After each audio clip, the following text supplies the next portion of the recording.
This is wonderful movie. Kalam Kaval, Kalam Kaval, Kalam Kaval.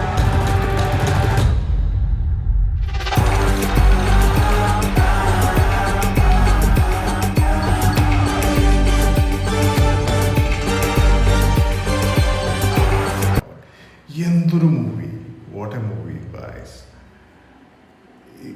ഇതൊരു സാധാരണ രീതിയിൽ പോകേണ്ട ഒരു മൂവി ആയിരുന്നു. സത്യം പറഞ്ഞു കഴിഞ്ഞാൽ ഒരു വെറും ഇൻവെസ്റ്റിഗേഷൻ ത്രില്ലറായി മാറേണ്ട ഒരു മൂവിയായിരുന്നു മമ്മൂട്ടിയുടെ ആയാലും. പക്ഷെ അത് ഇത്ര ഇമ്പാക്റ്റ്ഫുള്ളായി മാറിയത് മമ്മൂട്ടിയും വിനായകനും തമ്മിലുള്ള ആ ഒരു റോൾസിലുള്ള ചേഞ്ചാണ്. നായകനും വില്ലനുമായിട്ട് മാറുന്നത്. സാറായിരുന്നോ ഈ നത്ത്?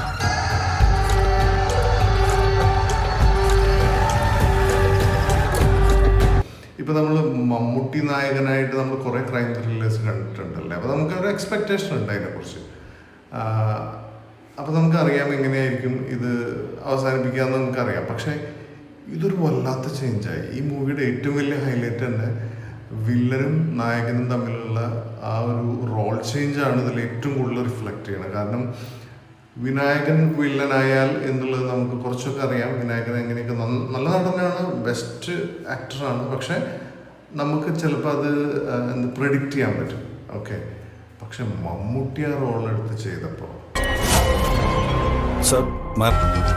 പിന്നീട് കൊല്ലാന്നുള്ളത് എനിക്കൊരു ഹരമായി മാറി. ഇതുപോലൊരു വില്ലൻ നിങ്ങൾ വേറെ കണ്ടിട്ടുണ്ടാവില്ല. ഇതൊരു വില്ലൻ അല്ല, ഒരു സീരിയൽ കില്ലർ റെഫറൻസ് എന്നൊക്കെ പറയാം. നിങ്ങൾക്ക് അറിയാമല്ലോ, ഈ മൂവി തന്നെ ഒരു റിയൽ സ്റ്റോറി. എന്താണ്, സൈനൈഡ് മോഹനും 20 സ്ത്രീകളെ സൈനൈഡ് കൊടുത്തു വന്ന ഒരാളാണ്.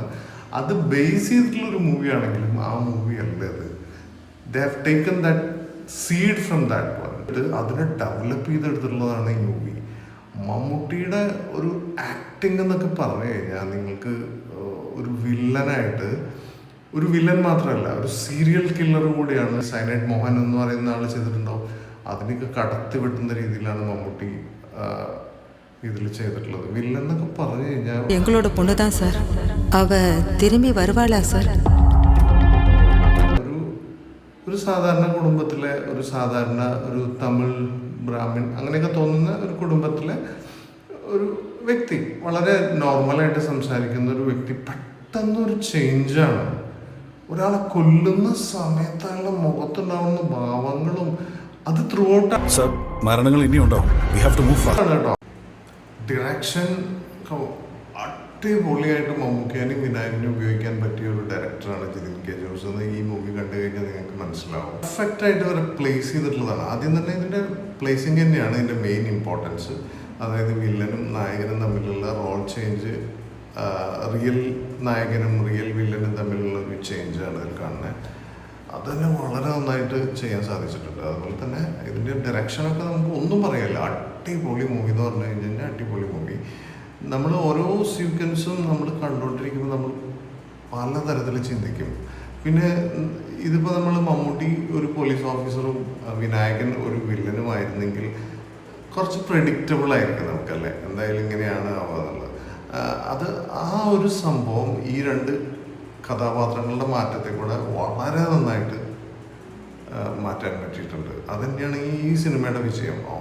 100% ആളുകൾ ഇഷ്ടപ്പെടും. ഫാമിലി ആയാലും ഇതിന് ഒരു ഗുണം ഈ ഫിലിം കണ്ടപ്പോൾ എനിക്ക് തോന്നിയത് എന്താ വെച്ച് കഴിഞ്ഞാൽ ഇതൊരിക്കലും ഒരു ഏജ് ഗ്രൂപ്പിന് വേണ്ടിയിട്ടുള്ള ഒരു മൂവി ഒരിക്കലും ആവില്ല. കാരണം ഏത് ഏജ് ഗ്രൂപ്പിലുള്ളവർക്കും ഇഷ്ടപ്പെടും. അത്രയും നന്നായിട്ട് ആ സിനിമയിൽ നിങ്ങൾ ഇൻവോൾവ് ആയിട്ടിരിക്കും. ഒരു സിനിമ നമ്മൾ കാണുക എന്ന് പറയുന്നത് വേറെ, എക്സ്പീരിയൻസ് ചെയ്യുക എന്ന് പറയുന്നത് കാണണമെങ്കിൽ മമ്മൂട്ടിയുടെ ഒപ്പം നമുക്ക് എക്സ്പീരിയൻസ് ചെയ്യണമെങ്കിൽ ഇതാണ് മൂവി. ഈ മൂവിയുടെ ഹൈലൈറ്റുകളിൽ ഒന്നാണ് ആളുകളെ കൊല്ലുമ്പോഴുള്ള ആ ഒരു ആക്ഷനും മുഖത്തിൻ്റെ ഒരു മാറ്റം. അതായത് ഒരു സീരിയൽ കില്ലർ എങ്ങനെ ഒരു കൊലപാതകത്തെ ആസ്വദിക്കുന്നു എന്നുള്ളത് വളരെ വ്യക്തമായിട്ട് കാണിക്കാൻ നമുക്ക് ചെയ്തിട്ടുണ്ട്. What A movie. ഇതിൻ്റെ സംവിധായകനായാലും റൈറ്റേഴ്സ് ആയാലും, കാരണം ഇവരത് ഞാൻ ആദ്യം വിചാരിച്ചത് എന്താ വെച്ച് കഴിഞ്ഞാൽ ഇതിപ്പോൾ നമ്മൾ ഈ മൂവി കാണുമ്പോൾ നമുക്ക് പണ്ടത്തെ ഒരു കേസിനെ കുറിച്ച് അറിയാമല്ലോ, നമുക്ക് പ്രെഡിക്റ്റബിൾ ആണ് ഇങ്ങനെയാണെന്ന്. പക്ഷെ അതല്ല, ഈ മൂവിയിൽ അത് ഓൺലി അതിൻ്റെ ഒരു സ്റ്റോറി ലൈൻ മാത്രമേ അവർ അതിൽ നിന്ന് എടുത്തിട്ടുള്ളൂ. വർക്ക് ചെയ്തിട്ടുള്ളതൊക്കെ വേറെ വേറെ വേറെ സ്റ്റൈൽ. മമ്മൂക്കയുടെ അഭിനയത്തിനെ കുറിച്ചൊക്കെ പറയാൻ നമുക്ക് ലെവലിലൊന്നും പറയാൻ പറ്റില്ല. അതിനും അപ്പുറത്തേക്ക് പോയി മമ്മൂക്ക. അതായത് ആളൊരു ഇന്ത്യൻ സിനിമയ്ക്കോ വേൾഡ് സിനിമയ്ക്കോ മലയാള സിനിമയ്ക്കോ ഉള്ളൊരു വലിയൊരു റെഫറൻസാണ് മമ്മൂക്ക. അത്ര നന്നായിട്ട് ചെയ്തിട്ടുണ്ട്. വിനായകൻ്റെ ഒരു ട്രാൻസ്ഫോർമേഷൻ ഉണ്ടല്ലോ, അതായത് വളരെ വൈൽഡായിട്ടുള്ള വിനായകനിൽ നിന്ന് വളരെ കാമായിട്ടുള്ള ഒരു പോലീസ് ഓഫീസർ നമ്മൾ ഒരിക്കലും പ്രതീക്ഷിക്കില്ല. പെട്ടെന്ന് നമ്മൾ വിനായകനാണോ എന്ന് വരെ ചിന്തിക്കില്ല ആ റോള് ചെയ്യുന്നുണ്ട്. അത്ര നന്നായിട്ട് വിനായകനെ ഒതുക്കി ഒരു ഇൻവെസ്റ്റിഗേഷന് വേണ്ട ഒരു പോലീസ് ഓഫീസറിൻ്റെ ആ ഒരു രീതി മാത്രം കൊടുത്ത് ആ ഫിലിം ത്രൂ ഔട്ട് അങ്ങനെ കൊണ്ടുപോയിരിക്കുന്നു. വിനായകൻ തന്നെ പറഞ്ഞു അത് ചെയ്യാൻ എനിക്ക് വളരെ ബുദ്ധിമുട്ടായിരുന്നു. കാരണം എപ്പോഴും വിനായകൻ ലൗഡാണ്. വിനായകൻ എപ്പോഴും എക്സ്ട്രീമായിട്ടുള്ള കാര്യങ്ങൾ ചെയ്തിട്ടാണ് ആളുകളുടെ ഇടയിൽ കയറിയിട്ടുള്ളത് അല്ലേ. നമ്മൾ മുമ്പത്തെ മൂവീസൊക്കെ എടുത്ത് നോക്കിയാലും വിനായകൻ ഒരിക്കലും ഒരു കാമായിട്ടുള്ള ഒരു ക്യാരക്ടർ ചെയ്തിട്ടുള്ളതല്ല.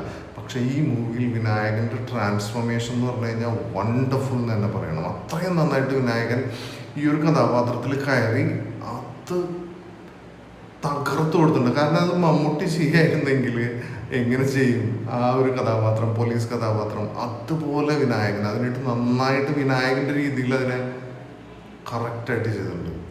അടിപൊളി മൂവി. ഇതിൽ ഓരോ സീക്വൻസ് ടു സീക്വൻസ് നിങ്ങളിങ്ങനെ ത്രിൽ ഇങ്ങനെ വാട്ട് നെക്സ്റ്റ് എന്നുള്ള രീതിയിൽ ഇരുന്ന് പോകുന്നൊരു മൂവിയാണ്.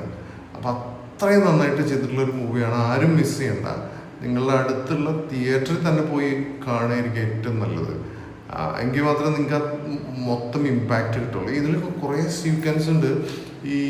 ഇതിൽ നായികയ്ക്ക് വലിയ പ്രാധാന്യമില്ലാത്തൊരു മൂവിയാണ്. പക്ഷെ ഞാൻ പറയുകയാണെന്ന് വെച്ച് കഴിഞ്ഞാൽ ഇതിൽ കാണുന്ന നായികമാരൊക്കെ ഗസ്റ്റ് റോൾസാണ്. അവരെ ഒരു 20 പേരെ കൊല്ലാന്നൊക്കെ പറയുമ്പോൾ അതിനനുസരിച്ച് ആളുകൾ വേണ്ടേ. അപ്പം അതൊക്കെ ചെയ്യുന്ന രീതി, ഓരോ പ്രാവശ്യം കില്ലിങ് ആസൂത്രണം ചെയ്യണതും അതുപോലെ എക്സിക്യൂഷൻ എല്ലാം മമ്മൂക്കയുടെ ഒരു ഡിഫറെൻറ്റ് സ്റ്റൈല് കൊണ്ടുവന്നിട്ടുള്ള ഒരു മൂവിയാണ്. അടിപൊളി മൂവി തന്നെ പറയണം. അതാണ് എനിക്ക് ഇതിനെക്കുറിച്ച് പറയാനുള്ളത്. എന്തായാലും ന്യൂ ഇയറും ക്രിസ്മസും ഒക്കെ തകർത്ത് തരിപ്പണാക്കാൻ പറ്റിയൊരു മൂവി തന്നെയാണ് മമ്മൂട്ടിയുടെ കളങ്കാവൽ എന്ന് പറയുമ്പോൾ അതിൻ്റെ ഒരു മീനിങ്ങിനെ കുറിച്ച് ആരോ ചോദിച്ചു പറഞ്ഞത് നമ്മളുടെ ഒരു കളം അതിനെ സംരക്ഷിക്കുക എന്നുള്ള ഒരു സംഭവമാണ്. അപ്പോൾ മമ്മൂക്ക ചെയ്തുകൊണ്ടിരിക്കുന്ന, അതായത് മമ്മൂക്കയുടെ കഥാപാത്രങ്ങൾ ചെയ്തുകൊണ്ടിരിക്കുന്ന ക്രൈംസിനെയൊക്കെ എങ്ങനെ അതിനൊരിക്കലും ട്രേസ് ഔട്ട് ചെയ്യാൻ പറ്റാണ്ടിരിക്കാൻ സാധിക്കുന്നുള്ള വളരെ വ്യക്തമായിട്ട് പ്ലാൻ ചെയ്ത് ചെയ്യുന്ന ഒരു സീരിയൽ കില്ലർ. അതാണ് ഇതിലെ മമ്മൂക്കയല്ല, ഈ എന്താ പറയുക പേര് നിങ്ങൾക്ക് അതിൽ കാണുമ്പോൾ അറിയാം, സ്റ്റാൻലി അങ്ങനെ എന്തോ പേരാണ് അതിലുള്ളത്. പടം അടിപൊളി, ആരും മിസ് ചെയ്യണ്ട. എത്രയും പെട്ടെന്ന് ടിക്കറ്റ് ബുക്ക് ചെയ്തോ, തീർച്ചയായിട്ടും നിങ്ങൾക്ക് ഇഷ്ടപ്പെടും. പ്രായഭേദമന്യേ എല്ലാവർക്കും ഇഷ്ടപ്പെടാവുന്ന ഒരു അടിപൊളി മൂവി. മമ്മൂക്ക പോകുന്ന ഒരു ലെവലിനെ കുറിച്ചൊന്നും നമുക്ക് പറയാൻ പറ്റില്ല. കാരണം what an actor he is.